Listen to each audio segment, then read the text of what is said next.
You didn't lose yourself in a single moment. You didn't shatter under a sudden weight. No one attacked you in a way you could point to. Instead, it happened in slow increments.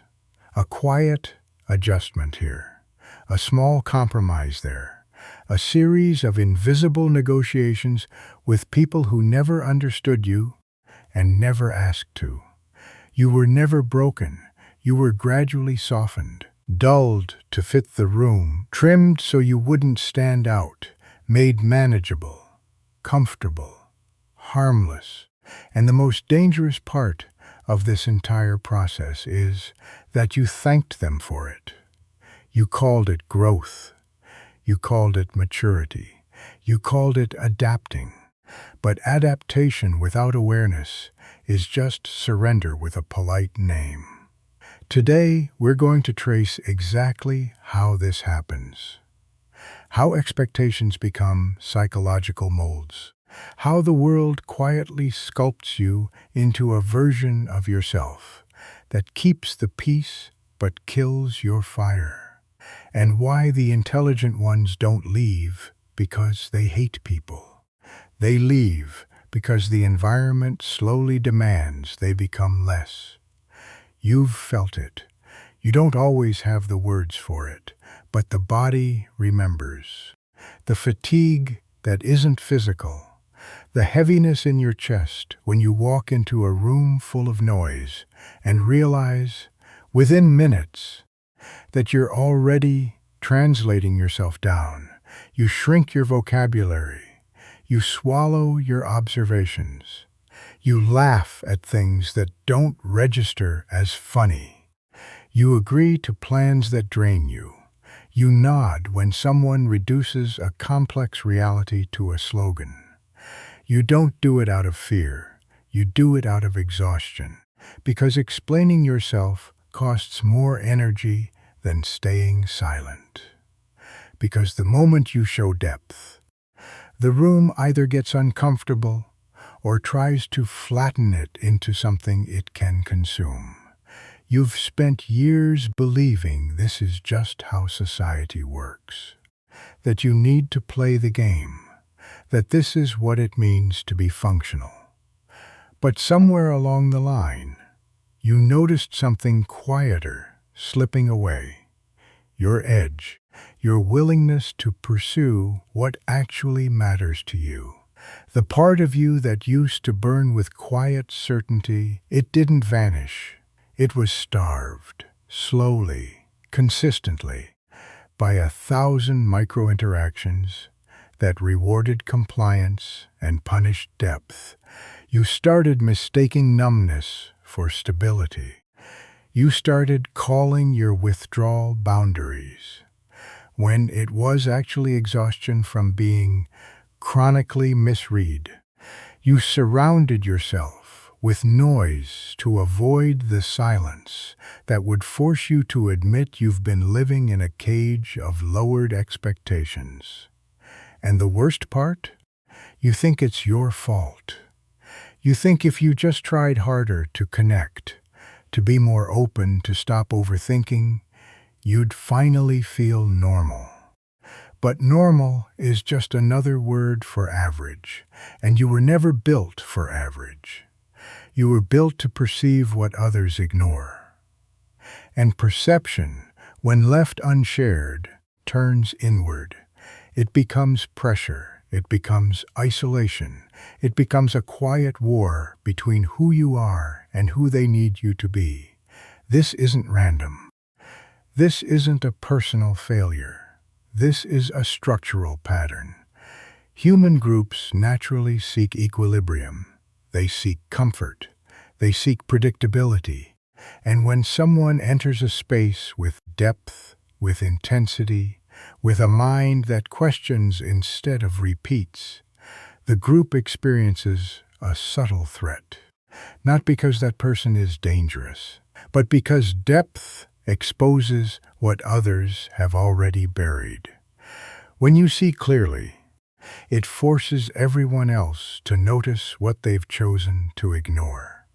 So the environment doesn't attack you, It adjusts you. It applies pressure in ways too subtle to recognize. A joke when you get too serious. A raised eyebrow when you refuse to participate in gossip. A quiet withdrawal when you speak about ambition that doesn't align with the room. You don't experience this as aggression. You experience it as friction. And friction, applied consistently, wears down the sharpest edges. This is the psychological mechanism behind the Pygmalion Effect. Expectation shapes behavior. Belief shapes reality. When people treat you as if you're smaller than you are, you eventually begin to act accordingly. Not because you're weak. Because the human nervous system is built to mirror its environment. You adapt to survive the social ecosystem. And survival, when repeated enough times, becomes identity. You stop recognizing the difference between what's true and what's tolerable. You start believing the lowered ceiling is the actual sky. And the more intelligent you are, the more efficiently you do it. Because intelligence isn't just about solving problems. It's about predicting outcomes. You quickly learn what gets rewarded and what gets punished. You learn which parts of yourself are safe to show. You learn how to perform competence without triggering envy, how to show interest without triggering defensiveness, how to exist in a room without making it uncomfortable. But every adaptation has a tax, and the tax is paid in the currency of your own vitality. Carl Jung understood this long before modern psychology gave it a clinical name. He didn't call it the Pygmalion Effect. He called it the tyranny of the persona. The persona is the mask you wear to navigate the world. It's not inherently bad. Every social environment requires a degree of adaptation. But the danger begins when the mask fuses with the face. When you spend so long performing the acceptable version of yourself that you forget who you are underneath it. Jung warned that when a society rewards conformity over authenticity, the psyche doesn't simply comply, it compensates. It pushes what is rejected into the unconscious. Your sharpness, your depth, your refusal to participate in shallow rituals.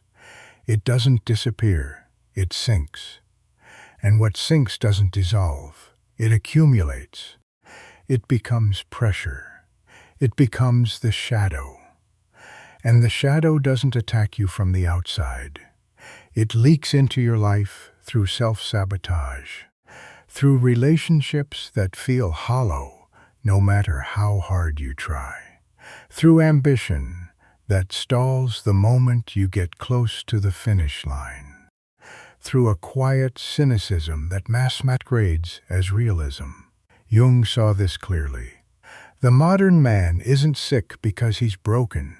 He's sick because he's split. He has been taught to trade depth for safety, intuition for logic, authenticity for approval. And when the split becomes wide enough, the soul doesn't collapse. It goes dormant. You stop fighting. You stop wanting. You stop believing it's worth the effort. And you call it maturity. But maturity that requires self-abandonment isn't maturity. It's surrender dressed as wisdom. Jung's path out of this isn't rebellion for its own sake. It's individuation. The slow, ruthless process of reclaiming what you exiled to belong. Not by hating the crowd. Not by isolating yourself permanently. But by recognizing the difference between adaptation and amputation.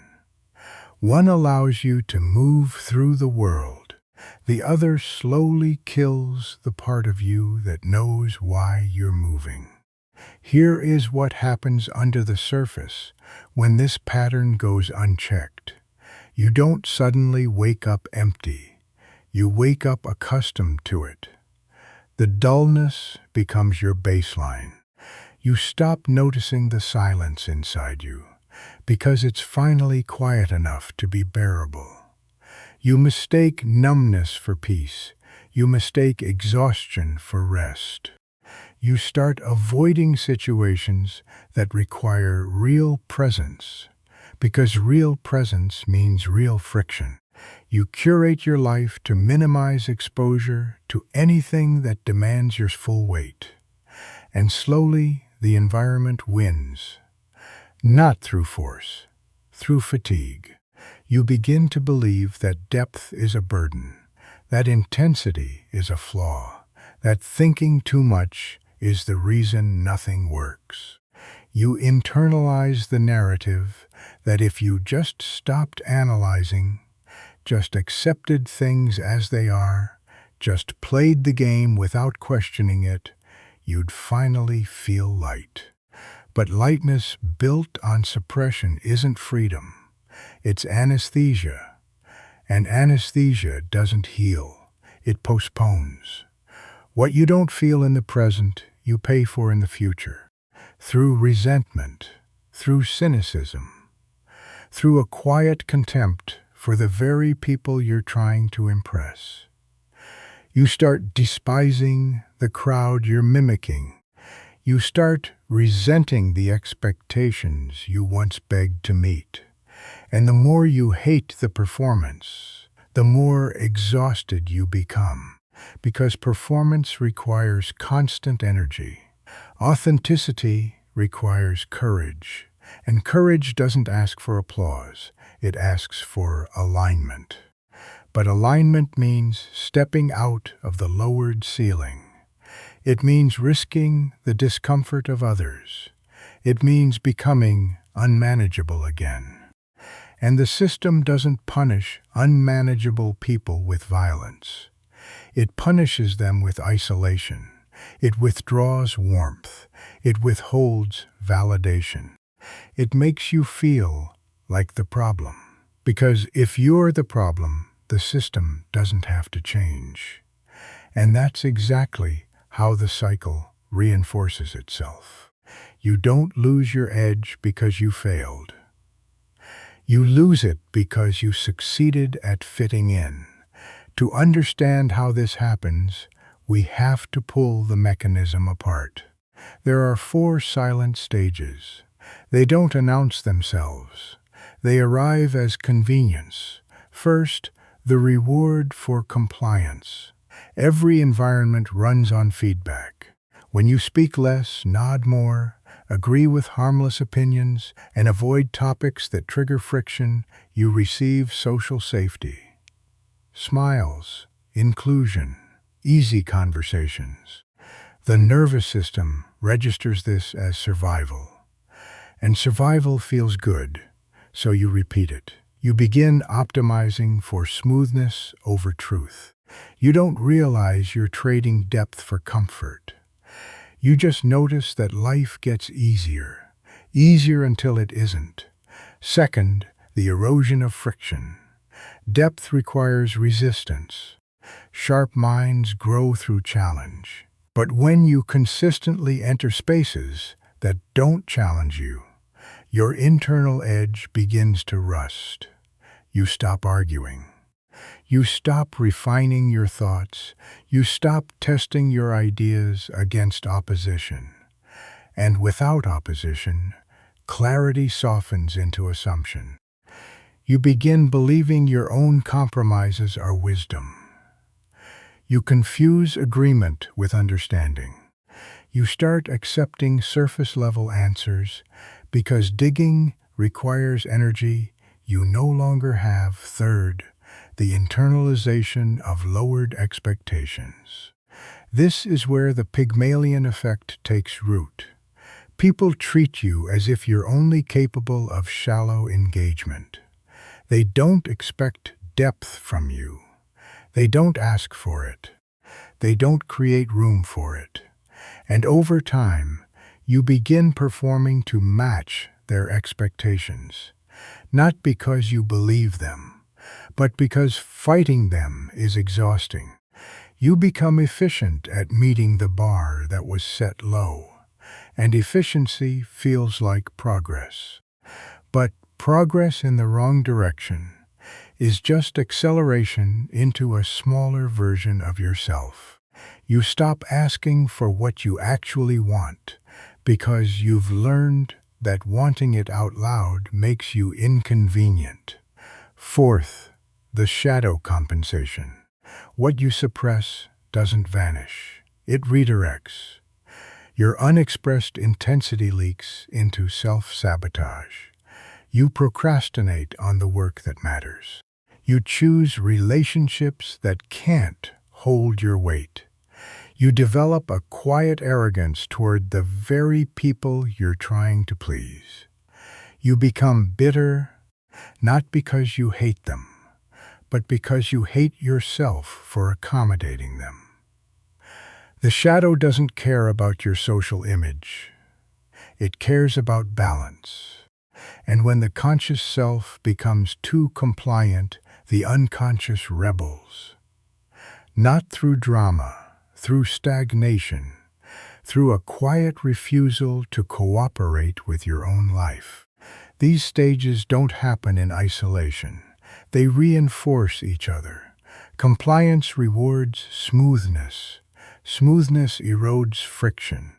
Lack of friction internalizes lowered expectations. Lowered expectations trigger shadow compensation.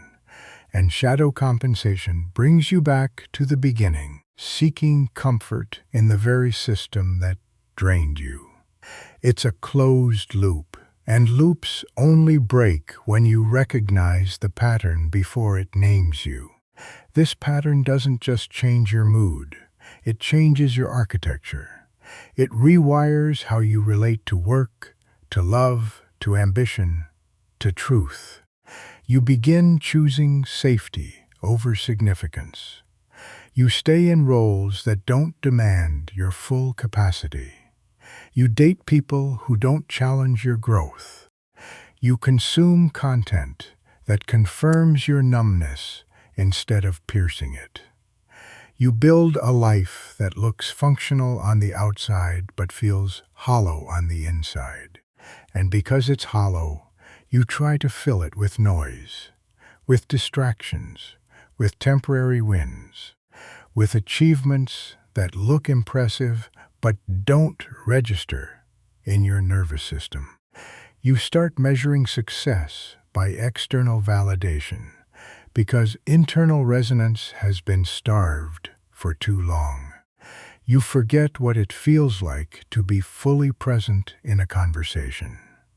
You forget what it feels like to pursue something without a safety net. You forget what it feels like to speak without filtering yourself through the imagined expectations of others.